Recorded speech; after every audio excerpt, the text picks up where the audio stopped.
पहले तो सभी साथियों को मेरा सलाम। मैं अपने संगठन भारत की जनवादी नौजवान सभा की ओर से वक्फ बोर्ड के जो पूरा कार्यक्रम है इसमें इस बिल का और इस कानून का मुखालफत करने के लिए हम यहाँ पर मौजूद हुए हैं। और हमारा संगठन सारे देश में और भारत की कम्युनिस्ट पार्टी मार्क्सवादी सारे देश में इसकी मुखालफत करती है और इसका विरोध करती है। और सबसे मजबूत आवाज़ों में सारे देश में जिस पार्टी ने, जिस संगठन ने इसका विरोध किया है उसका नाम है भारत की कम्युनिस्ट पार्टी। और केरला में, हम केरला के अंदर हमारी सरकार है, तो केरला में सरकार के अंदर पिनराई विजयन जो मुख्यमंत्री है उन्होंने भी इसके ऊपर बहुत बड़ा एक जलसा किया, एक बहुत बड़ा विरोध किया। तो सबसे मजबूत आवाज़ों में हम अपनी आवाज़ को जोड़ते हैं और आपके साथ जब कंधे से कंधा मिलाकर जब तक आप आंदोलन करेंगे आपके साथ खड़े होंगे दोस्तों।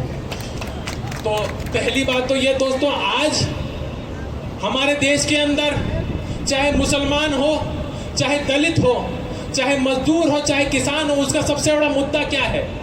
उसके सबसे बड़ा मुद्दा है बेरोजगारी। 45 साल में सबसे ज्यादा बेरोजगारी है इस देश में। गरीबी की परिस्थिति ये है कि जो मुसलमान हैं उनकी परिस्थिति ये है कि वो दलितों से भी ज्यादा गरीब है, ये खुद सरकार की रिपोर्ट कहती है।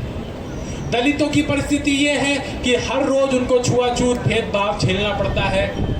गरीबी, बेरोजगारी लगातार बढ़ती जा रही है। चंद पूंजीपतियों के हाथ में इस देश की सारी संपत्ति दे दी जा रही है। 1% लोगों के पास 45% संपत्ति है। लेकिन इन सारे मुद्दों को छोड़कर इस सरकार की सिर्फ एक मंशा है कि किस तरह से इस देश को हिंदू राष्ट्र बना दिया जाए और संविधान का कत्ल कर दिया जाए, संविधान का खून कर दिया जाए। और इसीलिए पहले CAA NRC लेकर आए, उसके बाद में अब ये वक्त का कानून लेकर आ रहे हैं, जिससे सीधे मंशा ये है कि मुसलमानों की जमीन को छीनकर वो चंद पूंजीपतियों को दे दें, अंबानी को, अदानी को दे दें, जिससे वो अपना कारोबार मजबूती से करते रहें और बाकी सब लोग गरीबी, मजलूमियत और बेरोजगारी में जीते रहें। ये परिस्थिति है दोस्तों। असली बात यही है कि असली मुद्दों से भटकाकर, चाहे वो शिक्षा का मुद्दा हो, रोजगार का मुद्दा हो, गरीबी अमीरी का मुद्दा हो, इन सारे मुद्दों से भटकाकर, असली बात यह है कि इन सारे मुद्दों से भटकाकर सिर्फ हिंदू मुसलमान के नाम पे राजनीति करने की जो साजिश है, इस साजिश को हम सबको समझना चाहिए दोस्तों। इस साजिश को हम सबको खत्म करना चाहिए, इस साजिश को खिलाफ हम सबको खड़ा होना चाहिए दोस्तों। इसलिए ये इस तरह के आपके जलसे मैं आपको मुबारकबाद देता हूं भारत की जनवादी नौजवान सभा और भारतीय कम्युनिस्ट पार्टी मार्क्सवादी की ओर से कि आप इतनी मजबूती से आज यहाँ प्रदर्शन कर रहे हैं। एक बार आप खुद के लिए ताली बजा दीजिए कि आने वाले दिनों में कुर्बानी और देनी हो सकती है। हक के लिए आवाज उठाने के लिए कुर्बानी देनी पड़ती है दोस्तों। और आप जिस तरह का काम कर रहे हैं आपको बहुत बहुत मुबारकबाद। एक बात और इसको समझना होगा कि आने वाले दिनों में इस तरह की कठिनाइयां और बढ़ेगी, क्योंकि जो संगठन RSS 1925 में पैदा हुआ और जिसके 100 साल पूरे हो रहे हैं, उसकी मंशा ही ये है, उसकी मंशा ही है कि इस देश को हिंदू राष्ट्र बना दिया जाए। लेकिन उनको हम ये बताना चाहते हैं कि हम भगत सिंह के, अशफाकुल्ला खान के वारिस हैं। हम ऐसा होने नहीं देंगे। आने वाले दिनों में आपको जितने जुल्म करने हैं, जितने जाति करनी है, आप करके दिखा दीजिए। हमारे सीने आपकी जातियों के लिए तैयार हैं। हम कफन सर पे बांध के चल रहे हैं। आने वाले दिनों में और संघर्ष होगा,